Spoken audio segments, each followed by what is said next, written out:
భారతీయ సంప్రదాయాల్లో ప్రధాన దేవతల పూజ కాకుండా కొన్ని ప్రత్యేక శక్తుల కోసం చేసే ఆరాధన ఉంది.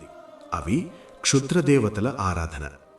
క్షుద్రదేవతలు ప్రధాన దేవతలు కాకుండా గ్రామ దేవతలు, యక్షులు, యక్షిణులు, భూతాలు, వీరశక్తులు. వీరి పూజ భౌతిక ఫలితాలను ఇస్తుంది. పురాణాల ప్రకారం వీరు తీవ్ర కోరికలతో మరణించిన ఆత్మలు, శాపిత ఆత్మలు లేదా తపస్సు వల్ల శక్తిని పొందినవారు. కాలక్రమేణా గ్రామాలలో రక్షక శక్తులుగా మారతారు.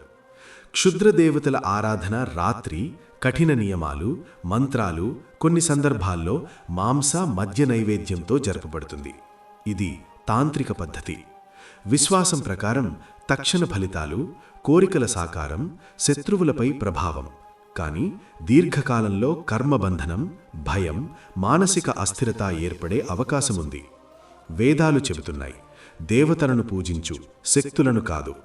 క్షుద్ర శక్తులు త్వరిత ఫలితాలను ఇస్తాయి, కానీ మన ఆధ్యాత్మిక శాంతికి అవి మార్గం కాదు.